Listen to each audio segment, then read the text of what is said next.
What's up guys, back with another render reboot tutorial. I'm going to show you how I created this rendering using Twinmotion. Let's get right into the video.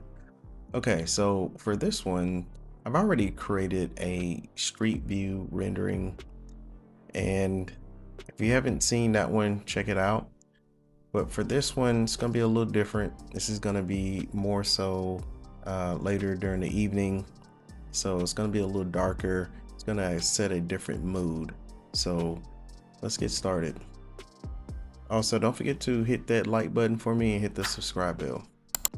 All right, so I'm gonna click on my view here, and as you can see, I call it close-up render. That's fine for now, and we are gonna make some adjustments. So here we have HDRI and our HDRI environment at Skydome. Let's change our HDRI from noon clear, which is our default. Let's go to library and let's go to skies.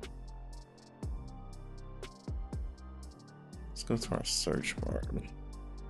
So I'm going to use an overcast HDRI for this one as well, but there's a certain one that I'm going to use. I'm going to use the overcast 17. I'm gonna drag it onto our viewport. So as you can see, that made our scene a lot darker, which is what I'm looking for. So let's continue to make some more adjustments. All right, so now that we have our HDRI in place, let's look at our intensity. We're going to increase that to 2.00. Rotation currently is at 90 degrees. Let's change that to 245.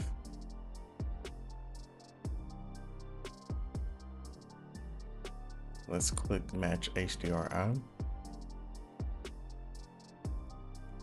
So here under details, we have reflection. I'm going to boost our reflection up to 0.95. Okay, let's go to season. So here we have no rain. I actually want to create a simulation, kind of some rain coming. And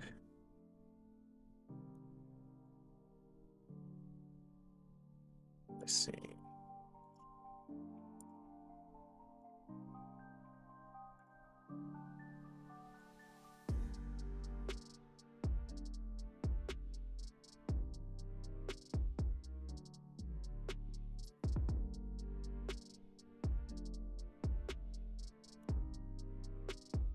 So we're going to render standard.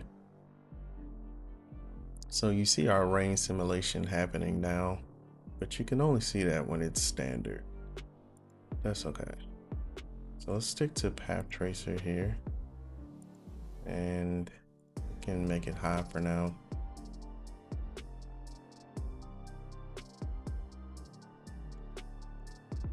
So let's click on surface effects. So for surface effects, you start to see the wetness, the puddle size, and we can make adjustments. So for our wetness, let's make that 0.2. And our puddle size, let's make them a little bigger, 0.3. So you see our puddle size is here. Okay.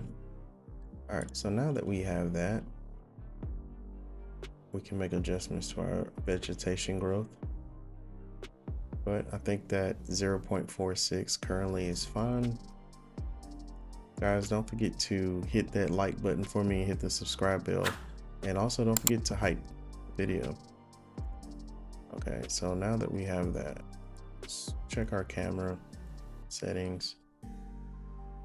So we have auto exposure checked, which is fine. Let's adjust our exposure. So we're gonna make it a little darker. I'm gonna change our white balance. Make it 6800. Let's turn on our local exposure.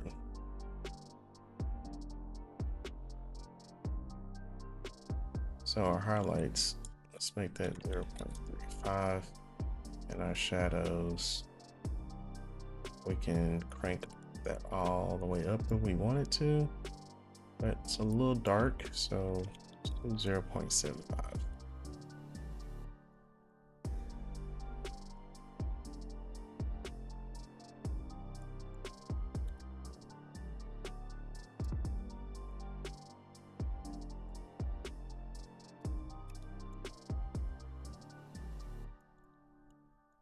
Okay, let's click realism.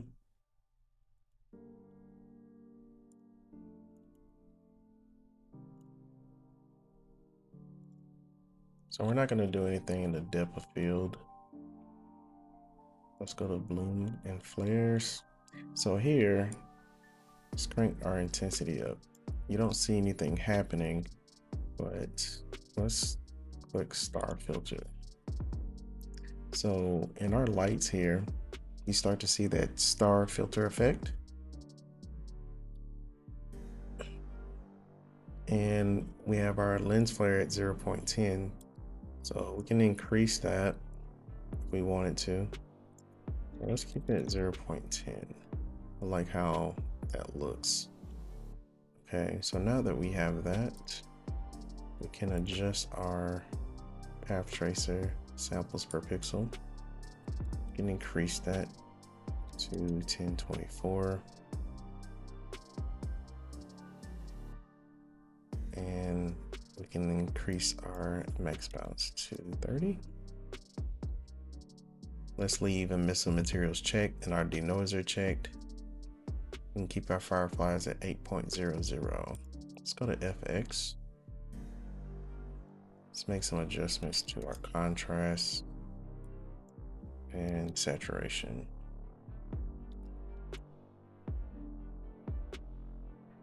Clarity here, we can increase that. So let's do 45%, which is typically high, but you know, I guess it just depends on the look and the feel that you want your rendering to speak. So right now, let's keep it at 30%. For sharpness, we'll make that 15%. LUT. So on our lookup table, I'm gonna choose something different. So right now our intensity is at 0. Let's make sure we have that all the way up so we can see the adjustments that we're making.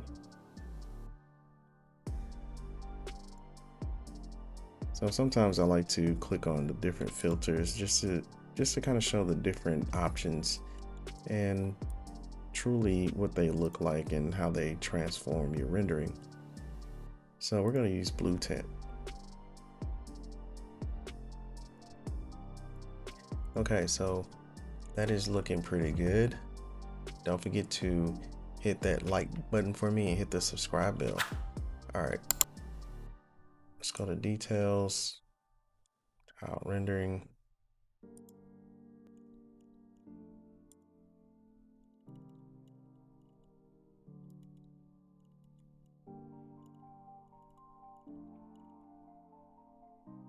Okay, so I think that we have a great rendering and it turned out pretty well. Okay, so now I want to show you how I actually added the pedestrians in the background and also how I turned on the tail lights of the vehicles in the rendering. So this is not a sponsorship by any means with Krea AI.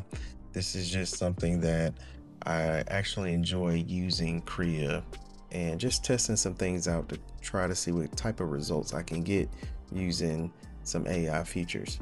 So if you go to Nana Banana here, I do have a prompt that I've used and you see some of the tests that I've used to get some of the results. And here, I'm just gonna read the prompt just to kind of show you what I actually use to get those results. So, photorealistic architectural visualization, blue hour night, Preserve the building geometry, window mullions, brick, wood, panel siding, and signage exactly as is. Do not alter the architecture.